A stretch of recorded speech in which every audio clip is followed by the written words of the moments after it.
Hello, I'm Antonio Mora. This is the News and News.com Day in Brief on Thursday, March 14th at about 7 p.m. The Senate is controlled by Republicans, but you wouldn't have known it today. A dozen GOP senators joined Senate Democrats in voting 59-41 to overturn Trump's declaration of an emergency on the Mexican border. They included some of the Senate's most prominent members, including Romney, Rubio, Collins, Portman, and Paul. They objected to what they saw as executive overreach, believing the president was unconstitutionally usurping congressional powers. The vote to support the resolution, which already had passed the House, was especially remarkable in that it is the first time Congress has approved blocking a presidential emergency since the national emergency law was enacted in 1976. Trump promptly tweeted, "Veto," saying, quote, "I look forward to vetoing the just-passed Democrat-inspired resolution which would open borders while increasing crime, drugs, and trafficking in our country." It would be Trump's first veto, and it is highly unlikely either chamber of Congress could muster the votes needed to overturn it. 1 million square miles, 105 million people. The first is the area covered by what's become a historic blizzard and windstorm. The second is the number of people under some sort of winter watch, warning, or advisory. The so-called bomb cyclones center was over the Plains states today after forcing Colorado's governor to declare a state of emergency and activate the National Guard. A Colorado state patrolman and a lineman in Texas were killed. Hurricane-force gusts exceeded 100 miles per hour, and blizzard conditions stranded more than 1,000 drivers who needed rescue from treacherous conditions on highways.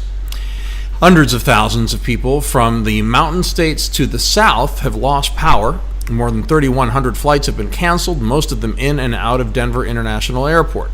The eastern edge of the storm has triggered tornadoes in Kentucky and Indiana. He's young, energetic, and has an appealing family, has relatively little experience in D.C. politics, graduated from Columbia University, and is a candidate for the Democratic nomination for President of the United States. We could have written exactly that about Barack Obama in 2008, but this time it's Beto O'Rourke who hopes he can catch lightning in a bottle and win the White House. The former El Paso congressman officially announced he is running this morning. He joins an already crowded field of more than a dozen other Democrats. O'Rourke gained national attention by only narrowly losing to Senator Ted Cruz in a Senate race in Texas last year and by proving to be a prodigious fundraiser. It remains to be seen whether he can repeat that on a national stage in that very crowded field where almost everyone is more experienced and well-connected than he is. But he is a media darling, and on the eve of his announcement, Vanity Fair published a profile of the new presidential candidate, quoting him as saying, "I'm just born to do this." He's already campaigning today in Iowa. U.S. airlines, especially Southwest and American, are scrambling to shuffle flights amid forced cancellations after the grounding of the Boeing 737 MAX jets. The FAA had initially argued the planes were safe, but caved to international pressure after it received satellite-tracked data that indicated clear similarities between the Ethiopia Airlines crash of a 737 MAX on Sunday and the Lion Air crash of the same kind of jet in Indonesia last fall. Facing billions in losses, Boeing initially insisted the planes were safe. Now its CEO says, quote, "We are doing everything we can to understand the cause of the accidents in partnership with the investigators, deploy safety enhancements, and help ensure this does not happen again." The black boxes have been sent to Paris for further investigation, something that's seen as a rebuke to the U.S., which waited longer than any other country around the world to ground the planes. Several students are suing Yale, Stanford, Georgetown, and other top colleges in the wake of the worst college admissions scandal ever. They are alleging they were denied a fair shot at admission when they played by the rules and were victimized by rich and famous parents who paid bribes to get their kids into highly selective universities. We already had plenty to be furious about in the college cheating scandal, but we are now learning that all of us may have helped subsidize the scam because payments made by the wealthy parents to the college admissions company were tax deductible. A public charity had been set up to receive the payments from the wealthy families. We know at least $25 million were paid into that charity. So if the payments were taken as tax deductions, U.S. taxpayers could have contributed $7 to $10 million to help these families cheat the system. The fallout from the scandal is spreading. The Hallmark Channel dropped Lori Loughlin, one of the accused parents who's been a longtime star of its feel-good movies. Sephora cut ties with her daughter, a social media star. Other parents have lost their jobs, as have college coaches who allegedly participated in the scam. Golfer Phil Mickelson said his family used the company but was not involved in the fraud. His oldest daughter is a sophomore at Brown, but she was a real athlete and president of her high school. In an extremely rare, unanimous 420-0 vote, the House passed a non-binding resolution urging the public release of any report Special Counsel Mueller delivers to Congress, except for portions prohibited by law. But Senator Lindsey Graham blocked the vote in the Senate when he asked that the resolution include a call for the appointment of a new special counsel to look at how the investigation was conducted. British politicians finally agreed on something that they can't agree on anything. So the House of Commons voted overwhelmingly to postpone the UK's departure from the EU, which was scheduled for March 29th.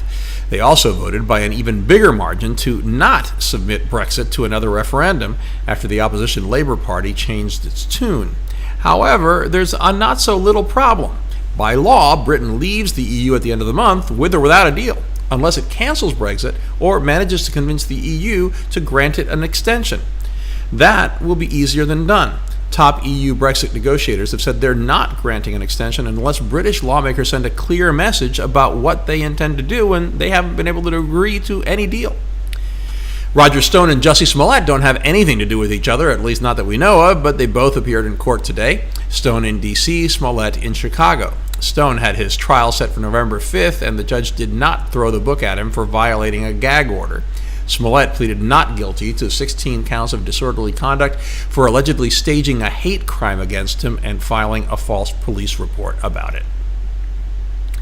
In what seems to be a return to the bad old days of mob wars in New York City, reputed Gambino family crime boss Francesco Frankie Boy Cali was assassinated last night. He was shot several times and run over in front of his Staten Island mansion. He is the first mob boss killed in New York since John Gotti ordered the murder of then Gambino boss Paul Castellano at the Sparks Steakhouse in Manhattan in 1985. Ironically, a Gotti grandson was sentenced in a separate case yesterday to 5 years in prison, following in the footsteps of two of his uncles, two great-uncles, and both grandfathers.